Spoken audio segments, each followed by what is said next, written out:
Le Saint-Louis des Espagnes, Ferdinand III, né en 1198, mort en 1252, roi à partir de 1217, roi, saint et chevalier. Ferdinand est né dans un siècle tourmenté. On sait que Dieu intervient pour sauver ses royaumes terrestres de prédilection à l'instant même où ceux-ci menacent de sombrer en leur suscitant de saints guerriers. C'était vrai pour le siècle de Sainte Jeanne d'Arc, ce fut vrai également pour celui de Ferdinand. Les Arabes, nous le verrons plus loin, étaient les nouveaux maîtres de l'Espagne et il faudra attendre la victoire des armées catholiques à Las Navas de Tolosa en 1312 pour arrêter définitivement leur progression. C'était l'époque du roi Alphonse IX de Castille, qui est l'heureux père de deux ravissantes filles, les princesses Bérengère et Blanche, et cette dernière, Blanche de Castille, sera, on le sait, destinée à Louis VIII de France. Bérengère, elle, sera donnée en mariage au monarque teuton Conrad de Souabe, Conrad von Souabe. Mais il advint que l'empereur mourut et on ne reste pas veuve longtemps lorsqu'on est reine féodale. Alphonse IX de Castille donne sa fille au roi Alphonse IX de Léon. Ainsi naîtra l'enfant Ferdinand en l'an de grâce 1198. Hélas, il arriva ce que nous n'aurions jamais osé l'imaginer, mais qui était hélas assez fréquent dans cette époque médiévale, de la part des monarques. Le roi cessa d'aimer la reine. Dès lors, son esprit tortueux cherchait une raison légale pour se séparer de sa femme sans encourir l'excommunication du pape. Alors il va mobiliser quelques clercs, il leur demande de fouiller dans les archives du royaume, en chercha et en trouva. Le roi et la reine sont parents au 3e degré.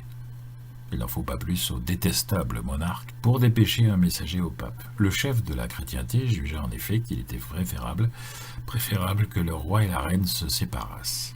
Cependant, nés d'un mariage contracté en toute bonne foi, les princes héritiers sont déclarés légitimes par l'Église. Cette sage décision du souverain pontife rendit furieux les intrigants qui se voyaient réduits à attendre leur heure. La reine Bérengère de Castille revint donc à la cour du roi Alphonse, son père. Celui-ci finit par mourir, la couronne revenant à l'enfant Henri. Mais en l'an de grâce 1217, le jeune roi jouait avec d'autres damoiseaux lorsqu'une très grosse tuile se détacha. Le souverain est tué net sur le coup. La Castille a perdu son roi. Fut-ce un accident ? Infortunée des complots ourdis au château, la fille d'Alphonse s'alarme en montant sur le trône. La noble sœur du feu roi Henri adresse une supplique à son ancien époux, lui demandant de lui envoyer sans tarder leur fils âgé de 17 ans, qui édifiait le royaume depuis sa plus tendre enfance par sa piété. Tout jeune enfant, il montrait déjà une incroyable dévotion envers le crucifié. Par exemple, il trépignait de colère si on se permettait de blasphémer en sa présence. Tout jeune, le roi de Léon consent à satisfaire la volonté de la reine de Castille. Elle se hâtera de faire couronner son fils à Najaré sous le nom de Ferdinand III, tandis que les chevaliers présents laissent éclater leur joie en brandissant leurs épées nues vers le ciel. Les premiers combats. Sans que cela suffise à rassurer sa mère, qui connaissait la nature des dangers et qui les attendait, elle et son fils, Ferdinand III est acclamé comme souverain par les villes de Palencia et de Burgos, qui furent les premières à montrer leur loyalisme. Reconnaissante, la reine choisira cette dernière, Burgos, pour faire déposer solennellement son acte de renonciation au trône en faveur de son fils dans les archives de la dite cité de Burgos. L'orage ne va pas tarder à éclater. Le défunt roi de Castille avait pour tuteur, étant donné son âge, le grand seigneur Don Álvarez de Lara. Bérengère se méfiait de lui. Les événements vont lui donner raison. Le brillant Álvarez en était venu à se considérer comme le précepteur en titre des enfants d'Espagne, rouage obligé de la maison royale de Castille. Tout va changer avec l'avènement de ce nouveau roi qui n'a nul besoin d'éducateur en raison de son âge avancé. Don Álvarez de Lara entre en rébellion. Il arrive à la cour du royaume de Léon dans le but de rencontrer l'ancien époux de la princesse Bérengère. Il réussit tellement bien à monter le roi contre elle que celui-ci ordonne la levée d'une armée. Les soldats entrent en Castille et mettent tout à feu et à sang. Saint Ferdinand va recevoir la nouvelle de la guerre que lui fait son père avec une grande douleur. Considérablement meurtri, il lui envoie une délégation d'évêques munie d'une lettre dont voici un extrait. « Seigneur mon père, pourquoi attaquer si furieusement ce pays ? Car de Castille il ne vous viendra ni dommage ni guerre tant que je vivrai. » Le père indigne n'écoute pas la juste prière de ce fils exemplaire, en qui il persiste à voir un ennemi. Le forcené ordonne à son armée de poursuivre son incursion. Ne trouvant aucune résistance, il fonce sur Burgos. La crise va être dénouée par le chevalier Lopez de Haro. Il galope au-devant de l'insensé et le convainc de rentrer chez lui. Épouvanté à la vue de tous ses partisans qu'il abandonne, Don Álvarez de Lara vient se jeter aux pieds de celui qui l'a trahi. Le roi le relève et lui accorde un large pardon. En outre, il le renvoie chargé de présents. Mais l'Hidalgo doit prendre cette mesure de clémence pour de la faiblesse. Le misérable ne tarde pas à recruter une armée qui s'apprête à être dirigée contre la Castille. Indigné, Saint Ferdinand estime que le temps du pardon est passé. Le traître n'a pas même le temps de se mettre en route que déjà son adversaire est sur lui. Don Álvarez est battu et chassé hors de Castille avec ses frères. Lui ira mourir en Léon, tandis qu'un autre seigneur de Lara passera dans le camp des morts d'Espagne. Le Saint-Roi. Cousin de Saint-Louis, le roi de Castille en possédait la ressemblance morale. Par exemple, chez eux deux se retrouve la même vénération qu'ils portent envers leur mère. Comme Louis, qui vénère Blanche, de même Ferdinand aime et respecte Bérengère. Par exemple, c'est sur son conseil qu'il prendra pour épouse une princesse de Souabe. On se souvient que sa mère avait été jadis mariée à Conrad. Dès 1203, le roi Alphonse de Léon et la reine Bérengère, alors ensemble, avaient voulu arranger une future union entre leur royaume et l'Allemagne. Dans ce but, il avait été décidé de marier le prince Ferdinand, alors âgé de 5 ans, avec la princesse Béatrix de Souabe. Comme ambassade, les souverains espagnols envoyaient un évêque et un moine, monseigneur Diego d'Osma et le frère Domingo de Guzmán, plus connu sous le nom de Saint Dominique. Et c'est en effet au retour de ce voyage politique que doit se situer la décision de Saint-Dominique de combattre les cathares avec les armes de la prédication, de l'exemple et de la prière. Quoi qu'il en soit, l'entreprise est couronnée de succès puisque l'empereur Germain accepte de promettre sa fille au fils d'Alphonse et de Bérengère, et Ferdinand III épousera bel et bien Béatrix qui lui donnera 7 garçons et 3 filles. Le souverain de Castille se fait rapidement aimer de son peuple, qui voit en lui un père, admire sa droite notion de la justice, prend à pardonner les injures personnelles. On l'a vu dans le conflit qu'il a opposé au traître Don Álvarez de Lara, il ne transige pas sur le respect que ses sujets doivent avoir pour les lois du royaume. Les rigueurs de la justice en cas de crime sont les mêmes pour tous, petits ou grands. Son royal cousin de France est du même bois. Préoccupé du bonheur de son peuple, Saint Ferdinand veille à maintenir l'équité. Aussi fonde-t-il une sorte de cour de cassation avant la lettre, le Conseil royal de Castille, dont la mission est de surveiller les jugements rendus afin d'éviter les erreurs judiciaires dont pâtissait trop souvent le petit peuple. Une autre fois, c'est un conseiller de cour trop zélé qui s'empresse de suggérer au roi la levée d'un impôt formidable pour payer les frais d'une nouvelle campagne militaire contre les Maures. Saint Ferdinand ne lui laisse pas le temps d'achever. « À Dieu ne plaise, dit-il, que j'adopte jamais votre projet. La Providence saura m'assister par d'autres voies. Je crains plus les malédictions d'une pauvre femme que toute une armée d'infidèles. » Enfin, dans ses relations diplomatiques avec les autres cours de la chrétienté, le roi de Castille est conciliant à l'extrême. Il refuse toujours de tirer l'épée, si cela peut s'éviter, contre un chrétien. Il ne nous est pas possible ici de parler de Saint Ferdinand sans évoquer la reconquête espagnole, tout comme on ne peut pas séparer l'idée de chrétienté de celle de chevalerie. La péninsule ibérique fut chrétienne du VIe au VIIIe siècle. Ricared Ier, fait catholique et couronné roi en 586, entraînait son peuple dans le sein de notre mère l'Église. Mais hélas, son règne ne dura que 15 années. La décadence et la discorde ne devaient pas tarder à faire irruption chez les Wisigoths d'Espagne, et les émirs d'Afrique sauront bien profiter de ces divisions pour imposer une dictature sanguinaire, du croissant sur la croix foulée sous les sabots de leur pur sang. Les guerriers marocains envahissent l'Espagne en 711. Cette année-là, les Maures font la preuve de leur suprématie militaire à la bataille de Guadalete. À Segoyuela, le roi wisigoth Roderick tombe après un règne d'un an seulement, 710-711. La résistance chrétienne vient des montagnes espagnoles, des Asturies, où tient tête aux assauts meurtriers des musulmans le roi wisigoth Pélage Ier. Le roi avait donc décidé de tenir coûte que coûte. Il se retirait souvent à l'écart, dans la grotte de Covadonga, pour prier Notre-Dame qu'elle donne le succès à ses armes. Et les morts vont commencer à se replier suite à la sanglante défaite qu'ils subirent à Covadonga. La révolte du roi des Asturies sera fondatrice de la monarchie des rois catholiques d'Espagne. Furieux de leur échec en Espagne, après 11 ans de domination, les Arabes s'abattent sur la Gaule en 722. 10 ans plus tard, ils se heurteront à Charles Martel, dans les environs de Poitiers. Meurtris, bousculés, les Sarrasins se replient épouvantés vers l'Espagne. Mais Allah semble dormir. Les citadelles sarrasinoises de Léon et de Burgos redeviennent catholiques à la pointe de l'épée à deux tranchants. Des royaumes chrétiens sont même fondés. En 1064, le pape Alexandre II appelle tous les chevaliers valides d'Europe à la Reconquista. Chrétiens et chrétiennes, tout le monde accourt. Les chevaliers courent s'enrôler sous les bannières des ordres militaires présents sur le sol ibérique. Leurs femmes mettent leurs bras au service des religieuses pour le soin des blessés. De nombreux souverains locaux, comme le roi Alphonse Ier d'Aragon, dit le batailleur, lèguent leur fortune à des ordres militaires. Un second souffle est donné aux guerriers islamites almohades en 1195.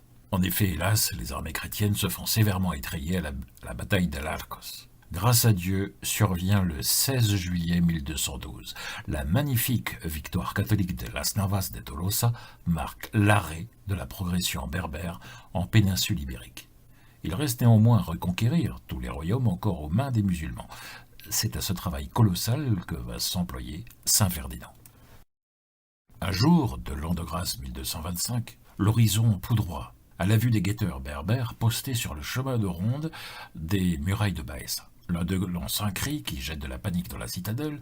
Le maître de la cité, Abed Mohamed, veut savoir qui s'approche en force. Les guerriers viennent s'entasser, accroupis derrière les merlons. Ils jettent un œil par le créneau. On entend rugir « Les armées du sultan !» Ferdinand viennent d'être aperçus. Sa renommée avait précédé le sultan Ferdinand. Dès qu'il entend le nom redouté, le gouverneur de la place forte n'hésite pas.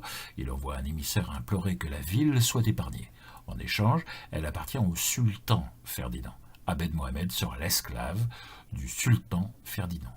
Le roi accepte le marché. Les clés de la ville lui sont remises et le gouverneur vaincu devient son vassal. Il ne le sera pas longtemps. L'émir se fera égorger par ses soldats pour prix de sa trahison. Informé de l'assassinat de son vassal, son suzerain ordonne d'envahir le royaume de Baessa. Il sera élevé un splendide évêché sur l'ordre de Ferdinand III.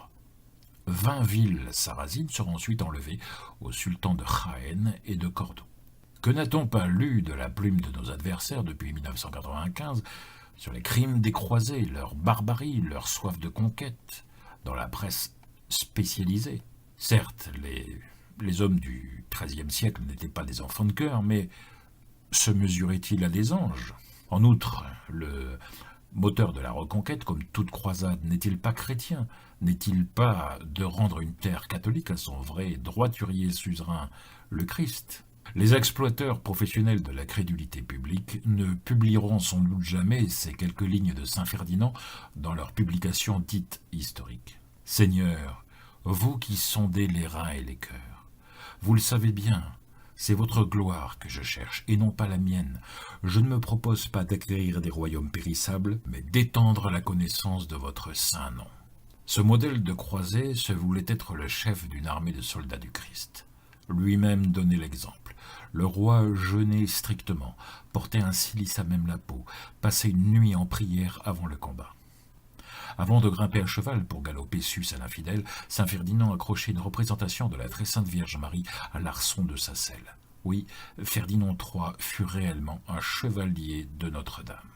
Voyait-il ses soldats dépouiller les cadavres de ses adversaires morts, aussitôt il ordonnait que le butin lui soit apporté. Il le reversait au clergé pour la reconstruction de la cathédrale de Tolède. Grand ami des chevaliers de Calatrava, il offrit de nombreuses cités reconquises à leur ordre. Cela m'amène à ouvrir une parenthèse sur les ordres militaires ibériques mêlés à l'histoire de la Reconquista, à la vie de notre saint. Une carte du XIVe siècle place ainsi les plus fameuses chevaleries de la chrétienté hispanique. En Castille et au comté de Barcelone, l'ordre du Temple. En Portugal, l'ordre du Christ et celui d'Avis. En comté de Barcelone, l'ordre de l'Hôpital. Au royaume de Valence, l'ordre de Montesa. À la Calatrava, en Nouvelle-Castille et en Barcelone, l'ordre de Calatrava. En Navarre, le Temple. À Uclèche, en Castille, les chevaliers de Saint-Jacques. La péninsule a une longue tradition militaire puisqu'elle vit s'implanter sur son sol des ordres de chevalerie dès le début du XIIe siècle, avec notamment les Chevaliers des Palmes, fondés en 1110, la Hermandad, Belchite, une confrérie fondée par Alphonse d'Aragon en 1122. Les ordres les plus célèbres, Avis, Alcantara, Calatrava, Santiago de l'Hispanité, s'enracinèrent entre 1147 et 1170, c'est-à-dire entre l'appel de Saint-Bernard à la Seconde Croisade et l'apogée de la domination almohade, en 1172, en Espagne. L'ordre teutonique, enfin, pourra s'installer en Castille grâce à la reine Béatrix, épouse de Saint Ferdinand, elle-même étant de race teutonne. L'ordre sera l'artisan de la reconquête du bassin du Guadalquivir. Les armées castillanes, menées par le roi, voient leur progression couronnée de succès par le ciel et Ferdinand III impose sa loi à la djihad dès 1234. En 1234, donc, la garnison berbère de Ubeda ne supporte pas longtemps le siège qui lui est imposé. À Jerez, Don Alonso, frère du roi, pulvérise 7 corps d'armée avec seulement 1500 hommes. Don Alonso ne relèvera que 11 cadavres dans son camp, dont un chevalier qui avait refusé de pardonner une injure. 1236, l'année de la victoire de Jerez, le Saint-Roi pleure la mort de sa douce Béatrix. Comme il accepte la nouvelle avec foi et résignation, la Sainte Providence ne tarde pas à le récompenser. Un soir, le monarque étant en campagne, un messager arrive à bride abattue. Quelques chevaliers tentent de se rendre maîtres de Cordoba, la Sarrazine.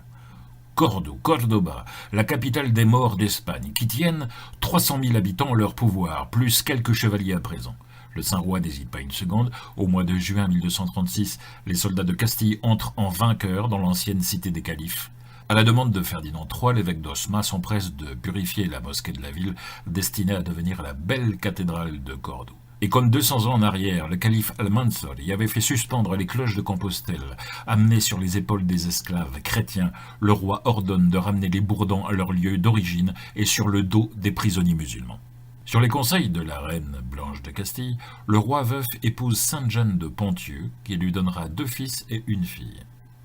La reconquête des terres catholiques se poursuit grâce à la poigne d'acier du noble fils de Bérengère. Murcia tombe sous les coups de boutoir de l'hoste de l'infant Alphonse de Castille. Lorsque les combats cesseront, l'émir de la ville demandera et obtiendra de devenir le vassal du sultan de Castille, Saint Ferdinand. La trêve avec les morts d'Andalousie cesse. Saint Ferdinand ne perd pas de temps, il s'empare de Jaén, le maître de Grenade l'apprend et tremble à la nouvelle. En effet, les chrétiens ne tardent pas à assiéger la ville qui se défend mollement. Les grandes échelles sont apposées à la muraille, tandis qu'un premier beffroi s'approche dangereusement des créneaux. Une marée humaine en armes se déverse sur les défenseurs qui s'égaillent en hurlant. Les manteaux blancs à croix épée claquent au vent. Soudain, une voix impérieuse fait cesser le combat dans les rangs des infidèles. C'est le sultan Ben Al-Ammar qui vient demander la fin des combats tout en requérant lui aussi l'honneur d'être le vassal du roi de Castille. Reste Sévilla. Séville, surnommée la perle de l'Andalousie, est un rude morceau.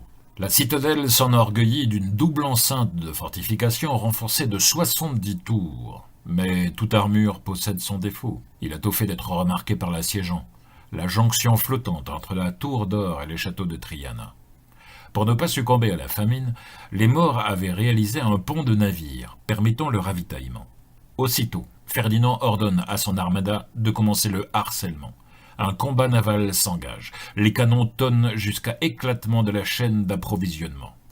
Le château de Triana se rend, premier succès pour les chrétiens. Affamée, la puissante citadelle implore la levée du siège aux conditions qui voudront bien être imposées par le vainqueur. La nouvelle va se répandre comme une traînée de poudre dans toute la chrétienté. En ce 23 du mois de novembre, Saint Ferdinand fait une entrée remarquée dans la Bastille sévillane, enfin rendue au Christ roi. Une imposante procession enfile les rues de la ville libérée, sous les cris de joie des habitants éperdus de reconnaissance. Viennent tout d'abord les héros équestres sonnant de la trompe, puis les chevaliers séculiers dont les armures briquées par leurs écuyers étincellent, ensuite l'ordre Santiago au manteau à croix de gueule, puis le clergé vaillant et dévoué qui a suivi l'armée de bout en bout, puis un char magnifique sur lequel trône la très sainte Vierge. Le pieux roi de Castille suit à pied en pleurant, remerciant Notre-Dame et Saint-Jacques pour cette victoire magnifique. Enthousiaste à l'annonce de la nouvelle inespérée, Saint Louis IX de France adresse à son cousin un message de vibrantes félicitations accompagné d'un fragment de la Sainte Couronne d'Épines, ainsi que d'autres insignes reliques qui seront solennellement déposés en la nouvelle cathédrale de Séville. Les Maures qui le souhaitaient ont pu quitter la ville sans dommage. Du haut d'une colline voisine, l'émir Abou Hassan Aksataf contemple Séville en pleurant. « Il n'y a qu'un favori de Dieu, dit-il, qui ait pu, avec si peu de monde, prendre une ville si forte et si peuplée. C'était écrit. Sans un décret du ciel, nulle puissance humaine n'eût pu l'enlever aux morts. » Pour un authentique soldat du Christ, la conversion des infidèles doit primer sur leur destruction physique à la guerre. C'est dans cet esprit que saint Ferdinand apporta son concours à l'œuvre de saint Raymond de Peñafort, son ami. Une idée hantait obstinément l'esprit de saint Raymond, la conversion des musulmans. Pour hâter ce miracle, pourquoi ne pourrait-on pas envisager l'enseignement des saints évangiles en arabe? À l'instigation de saint Raymond, aidé du secours financier en provenance de la cour de Castille, 2 instituts catholiques de langue arabe se sont donc ouverts à Murcie, Murcia et à Tunis. Cela permit d'amener 100 000 musulmans à la vraie foi. Saint Ferdinand se proposait à 54 ans de monter une nouvelle expédition contre les Maures, encore détenteurs de places fortes en Espagne, lorsque le Christ décida d'appeler à lui son très fidèle lieutenant. Alors que Saint Louis mourra 18 ans plus tard, bien loin de sa famille, son royal cousin est entouré de l'affection des siens. 30 mai 1252. Les membres de la noble maison de Castilla et Léon, ainsi que quelques hidalgos en larmes, entourent le lit de leur roi tendrement aimé. Après une sincère confession de ses fautes, le prince fait un violent effort pour tenter de s'arracher à sa couche. Péniblement, il s'agenouille au bas du lit, une corde au cou. Le très saint sacrement fait son entrée dans la chambre, tenu par le prêtre. Le saint chevalier reçoit ainsi le corps du Christ en étreignant un crucifix qu'il arrose de ses larmes. Après la sainte communion, les chevaliers se ruent au-devant de leur roi pour l'aider à se hisser sur son lit d'agonie. Il appelle maintenant son fils, l'enfant Alphonse, et l'enjoint d'être le garant des franchises et des libertés de son peuple, le père de ses frères de sang. Il lui recommande enfin de continuer à respecter la reine et de l'aimer comme leur mère. Puis il contemple avec amour le crucifix, en disant « Ô mon Seigneur, vous avez tant souffert pour moi, et moi malheureux qu'ai-je fait pour l'amour de vous? Seigneur mon Dieu, vous m'avez donné des royaumes et l'honneur et la puissance plus que je ne méritais. À présent je vous rends tout cela avec mon âme, et je vous demande pardon de mes fautes, à vous et à tout le peuple. » À sa demande, les évêques présents entonnent le Te Deum, tandis que saint Ferdinand III rend sa belle âme à Dieu. Le saint roi chevalier est inhumé dans sa chère cathédrale de Séville. Il sera canonisé par Clément X en 1671. Il y avait alors 179 ans que le dernier sarrasin en armes avait quitté le sol de l'Espagne, rendu à la chrétienté. On peut penser que saint Ferdinand et saint Jacques le Majeur chevauchaient là-haut à la tête des armées de la délivrance. Conclusion. Ce qui frappe dans la belle vie du roi de Castille et de Léon, c'est cette extraordinaire concordance avec la vie de Saint Louis IX de France. Ces deux souverains furent des saints. Tous deux eurent à combattre les intrigues des grands, dont ils ont écrasé la rébellion. Enfin, ces deux princes chrétiens firent de la croisade contre le croissant islamique la grande affaire de leur vie. Quant à nous, chevaliers et membres d'un authentique ordre de chevalerie immergés dans un monde orgueilleux, veulent et apostat, notre regard doit descendre plus profondément dans cette analyse. Nous nous sentons concernés par ce saint guerrier magnifique. Comme son cousin Saint Louis, comme le général de Saunis 6 siècles plus tard, le roi chevalier combattait les ennemis de l'Église pour une raison essentielle: faire son devoir de soldat chrétien. C'est particulièrement frappant lorsqu'on vient l'avertir qu'une poignée de preux se sont enfermés dans Cordoba. Il n'hésite pas, il faut les aider, et le voilà qui appelle son écuyer, balance une selle sur l'échine du pur sang qu'on lui amène, qu'il a dû sangler lui-même, on peut l'imaginer, tandis qu'on lui fixait les pièces d'armure, il hurle « rassemblement », il accroche une petite statue de Notre-Dame à sa selle, se signe, grimpe à cheval, saisit la lance qu'on lui tend, et se dirige vers ses compagnons d'armes qui s'activent. Il ne balance pas, ne tergiverse pas. Il faut agir, il agit, point. Mais ne nous leurrons pas. Dieu a armé son cheval pour la victoire, car son serviteur fut un homme de prière. L'oraison ne lui faisait pas peur. Cela a de quoi nous terrifier, car nous sommes également catholiques. Pareillement, nous brûlons du même idéal chevaleresque. Très bien. Qu'avons-nous fait en comparaison? Rien, ou presque rien. Que de fois ne sommes-nous pas tentés de laisser notre costume de chrétien à la chapelle? Saluons-nous toujours un calvaire d'un vaillant signe de croix quand les gens goguenards nous regardent? Sortons-nous toujours notre chapelet en public? Et surtout, nous comportons-nous toujours en catholique lorsqu'un collègue blasphème au travail? Non, pas toujours. Un écueil est à éviter, c'est d'être soit un catholique d'oraison préférant rester à prier et pensant que tout se résoudra par la seule prière, soit un homme d'action rechignant à rester seulement 10 minutes à méditer. Saint Ferdinand III a réunissé en lui ces deux qualités. Aussi doit-il être, pour nous, un modèle de chevalier, généreux dans la prière et ardent au combat. Comme Saint Louis et Sainte Jeanne, Saint Ferdinand pouvait rester 1 heure à prier Dieu. Bien entendu, lorsque la prière l'imprégnait et débordait, alors il agissait, sans retard. Que Saint Ferdinand de Castille et Léon galope à nos côtés dans cette grande guerre de reconquête de la chrétienté, foulée sous les sabots du malin, et l'ennemi tremblera à la vue du gonfanon à croix d'azur aux 2 cœurs unis de gueule en abîme.